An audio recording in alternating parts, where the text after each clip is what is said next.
আমি গণভোটে কি ভোট দিয়েছি বলছি। তার আগে আমি আপনাকে জিজ্ঞেস করি, গণভোটের ভিতরে আসলে কি আছে আপনি জানেন? আমি 100% সিউর আপনি জানেন না। গণভোটটা অ্যাকচুয়ালি আসছে কিভাবে? ইউনূস সরকার ক্ষমতা পাওয়ার পর তিনি ৬ টা সংস্কার কমিশন গঠন করেছিলেন। এই ৬ টা সংস্কার কমিশনকে ম্যানেজ করার জন্য আবার একটা ঐক্যমত কমিশন ছিল।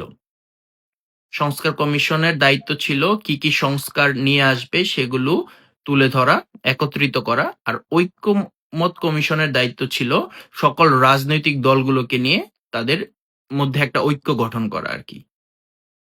তো ওইখানে ১৬৬ টা পয়েন্ট আসে সর্বশেষ।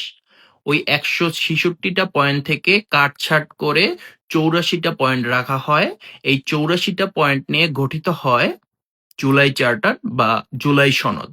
জুলাই সনদের যেই ৮৪ টা পয়েন্টের কথা উল্লেখ করা হয়েছে, সেই ৮৪ টা পয়েন্টের বিপরীতে আপনি হয় সবগুলাতে হ্যাঁ বলবেন, আদারওয়াইজ সবগুলাতে একসাথে না বলবেন। দ্যাট ইজ গণভোট। এটাই হচ্ছে আমাদের দেশে। This is actually bullshit. আপনি সাধারণ মাথায় চিন্তা করেন, আপনাকে ৮৪ টা প্রশ্ন দেওয়া হলো, হয় আপনি সবগুলা প্রশ্নের হ্যাঁ উত্তর দিবেন অথবা সবগুলা প্রশ্নের না উত্তর দিবেন। এটা কোনো ইতিহাসে এরকম গণভোট হইতে পারে না। রিসেন্ট ইতিহাস থেকে আমরা যদি ইংল্যান্ডের ব্রেক্সিট গণভোটের কথা চিন্তা করি, যেখানে বলা হয়েছিল ইংল্যান্ডের কি উচিত ইউরোপীয় ইউনিয়ন থেকে আলাদা হয়ে যাওয়া নাকি একসাথে থাকা? সেখানে ৫১% ভোট পেয়ে হয়তোবা তারা জিতেছিল, মানে হ্যাঁ ভোট জিতেছিল যে ইংল্যান্ডের উচিত ইউরোপীয় ইউনিয়ন থেকে আলাদা হয়ে যাওয়া। একটাই প্রশ্ন ছিল, একটাই উত্তর ছিল হ্যাঁ অথবা না। সেটা নিয়েও এখন পর্যন্ত মানুষের মধ্যে কামড়াকামড়ি। তারা প্রত্যেকদিন ঝগড়াঝাটি করে যে আমরা এইটা প্রশ্ন বুঝতে পারি নাই, হ্যাঁতে ভোট দিব না নাতে ভোট দিব, আমরা কনফিউজ ছিলাম। আপনি চিন্তা করতে পারছেন? একটা প্রশ্ন ছিল, সেটা নিয়েও এখন পর্যন্ত অনেক বেশি দ্বিমত আছে তাদের মধ্যে। এরপর আমরা স্কটল্যান্ডের, তারপর সাউথ আফ্রিকার কথা যদি চিন্তা করি, সেখানেও একটাই প্রশ্ন, একটাই উত্তর। আমরা বাংলাদেশের কথা চিন্তা করি। ১৯৭৭ সালে জিয়াউর রহমান গণভোটের আয়োজন করেছিলেন। সেই গণভোটে একটাই প্রশ্ন ছিল, প্রেসিডেন্ট জিয়ার শাসনে আপনাদের আস্থা আছে নাকি নাই? হ্যাঁ ভোট অথবা না ভোট। ১৯৮৫ সালে হোসেন মোহাম্মদ এরশাদ গণভোটের আয়োজন করেছিলেন। ইভেন ১৯৯১ এর গণভোট, আমাদের দেশে একটাই প্রশ্ন, হ্যাঁ অথবা না। আপনি ৮৪ টা প্রশ্ন একসাথে আমাকে দিয়ে বলতেছেন সবগুলাতে হ্যাঁ বলতে অথবা সবগুলাতে না বলতে। এখন এখান থেকে আমার হয়তোবা বেশিরভাগই পছন্দ। আমার ৭০ এর উপরে পছন্দ। বাকি যে ১০-১২ টা আমার পছন্দ না, সেগুলোতে আমি কিভাবে না বলব?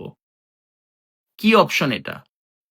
আমি আবারও বলতেছি, এই গণভোট জিনিসটাই বুলশিট আমাদের দেশে এবার হতে যাচ্ছে। আমি জানি অনেক বিতর্ক হতে পারে আমার এই কথা শুনে। একদিন পর নির্বাচন, বাট দিস ইজ বুলশিট। দেখুন, এখানে আমার অনেকগুলো পয়েন্ট পছন্দ। যেমন বাংলাদেশের রাষ্ট্রভাষা বাংলা, এটা থাকবে। কিন্তু তার সাথে বাংলাদেশের আরো যেই ৩৮ টা ভাষাভাষী মানুষ আছে তাদেরকে স্বীকৃতি দেওয়া হবে। গণভোটের ভিতর আছে বাংলাদেশে বসবাসরত মানুষকে এখন থেকে বাঙালি না বলে বাংলাদেশী বলা হবে। এটা আমার পছন্দ। জুলাই সনদে আছে তত্ত্বাবধায়ক সরকারকে পুনর্বহাল যদি কোনো সরকার করতে চায় তাহলে গণভোট এর আয়োজন করতে হবে পুনরায়। এটাও আমার পছন্দ। গণভোটের ভিতর আছে ১০ বছরের বেশি কোনো পার্সন প্রধানমন্ত্রী থাকতে পারবে না। এটা আমার পছন্দ। জুলাই সনদে আছে সংসদে উচ্চ কক্ষ এবং নিম্ন কক্ষ, ২ কক্ষ বিশিষ্ট সংসদ গঠিত হবে। উচ্চ কক্ষে পিয়ার পদ্ধতির মাধ্যমে সংসদ সদস্যকে নির্বাচিত করা হবে। যদিও আমার দল বিএনপির জন্য এটা বেনিফিশিয়ারি না। পৃথিবীর কোনো দেশেই বড় দলগুলোর জন্য পিয়ার পদ্ধতি বেনিফিশিয়ারি না। তবুও একজন সচেতন নাগরিক হিসেবে আর আমার পার্সপেক্টিভ এর চিন্তা থেকে এটা আমার পছন্দ। তাই বলে সবগুলা তো আমার পছন্দ না। এখানে একটা কথা আসছে যে সংরক্ষিত মহিলা আসন যেটা আগে ৫০ জন ছিল সেটা এখন ১০০ করা হবে।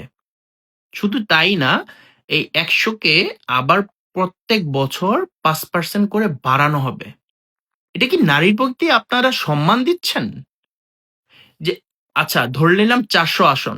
১০০ আপনারা যে নারীকে দিচ্ছেন, বাকি ৩০০ আসনে কি নারীরা প্রার্থিতা করতে পারবে না? বাকি ৩০০ আসনে নারীরা প্রার্থিতা করতে পারবে, তারা নির্বাচনে অংশ নিতে পারবে। তাও তাদের জন্য ১০০ আসন আপনি ধার্য করে রাখতেছেন। আগের ৫০ই তো আমার পছন্দ ছিল না। এখন সেটাকে ১০০ করেছেন, আবার তারপরেও প্রতি বছর ৫% করে বাড়বে। This is bullshit. আপনারা এটা দিয়ে নারীকে সম্মান করতেছেন না। তাসনিম যারা নির্বাচন করতেছে না, নিজের যোগ্যতা দিয়ে নির্বাচন করতেছে না। আমার দল বিএনপির বিরুদ্ধে নির্বাচন করতেছে। তাও তাসনিম যারা যদি জিতে আসে, আমি অখুশি হব না। আই রেসপেক্ট হার। আপনারা যে জুলাই সনদ বলতেছিলেন, জুলাই আন্দোলন কেন হইছে? কোঠা বিরোধিতার জন্য না? এখন কেন নারী কোঠা নিয়ে আসলেন সংসদে? তাহলে আপনারা তো আপনাদের নিজেদের জায়গায়ই নাই। এরপর আসিফ মাহমুদ উৎস স্যার, যিনি ছিলেন ২৪-এর আন্দোলনের অগ্রভাগের একজন, উনি গতকাল ওনার এক ভিডিও বার্তায় বলেছেন, ইনক্লুসিভ গভর্নমেন্ট এবং ওপেন গভর্নমেন্ট রিলেশনশিপ এগুলো দিয়ে জুলাই চার্টারের ভিতরে কিভাবে এলজিবিটি কিউ নিয়ে আহ, সংবিধানে তারা এলজিবিটি কিউ ঢুকাতে চাচ্ছে। উনি এটা একদম স্পষ্ট করে বলেছেন। এখন এলজিবিটি কিউ মানে কি আপনারা তো জানেন, গে লেসবিয়ান সমাজকে প্রমোট করা বা তাদেরকে অ্যাক্সেস দেওয়া। আমি জার্মানিতে থাকি। পুরো বিশ্ব জানে জার্মানি এলজিবিটিকিউ দের জন্য স্বর্গরাজ্য। Okay fine.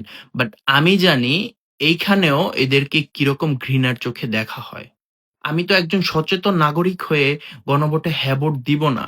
যখন আমি জানবো আমি যদি হ্যাঁ ভোট দেই তাহলে কখনো বাংলাদেশে এলজিবিটিকিউ কে স্বীকৃতি দেওয়া হবে।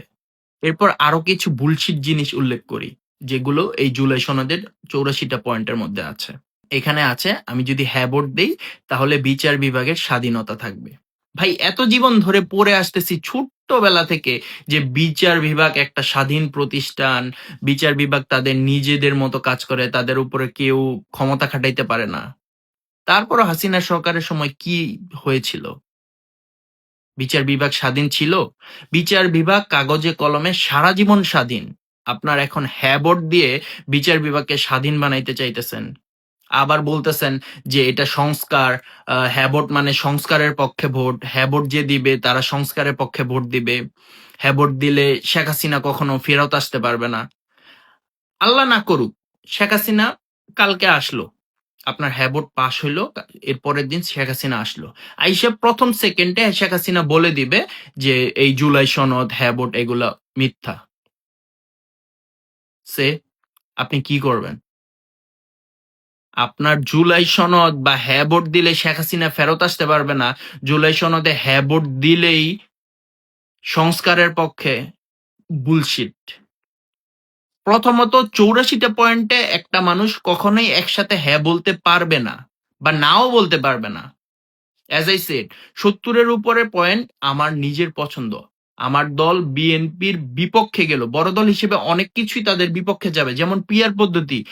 পৃথিবীর যে কোনো দেশে এটা বড় দলের বিপক্ষে যাবে, তাও এটা আমার পছন্দ।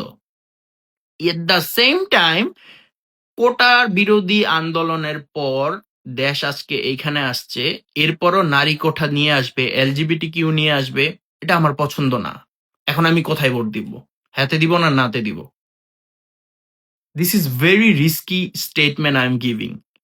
আমি একটা প্রবাসী, আমি অলরেডি আমার ভোট দিয়ে ফেলেছি। আমি নাতে ভোট দিয়েছি। আমি নাতে ভোট দিয়েছি মানে আমি সংস্কারের বিপক্ষে না। আমি নাতে ভোট দিয়েছি, এই গণভোটটাই আমার পছন্দ না। এই গণভোটের বিরুদ্ধে আমি না ভোট দিয়েছি। যেখানে আমার ১০-১২টা পয়েন্ট একদম ক্লিয়ার পছন্দ না, সেখানে আমি কিভাবে হ্যাঁ ভোট দিব? বাকিগুলো আমার পছন্দ, তাই আমি হ্যাঁ ভোট দিব। এখন আমি হ্যাঁ ভোট দেওয়ার পরে আমার অপছন্দের ১২টা যে চলে আসতেছে, আমি না ভোট দিয়েছি। আপনি কিভাবে কি ভোট দিবেন এটা আপনার ব্যাপার। আমার দল বিএনপি হ্যাঁ ভোটের পক্ষে আছে, এটা বিএনপির সাইড। বাট আমার পার্সোনাল একটা বিষয় তো আছে। আমি পার্সোনালি আমি কোনটা পছন্দ, আমি কোনটাতে ভোট দিব। আমি নাতে ভোট দিয়েছি।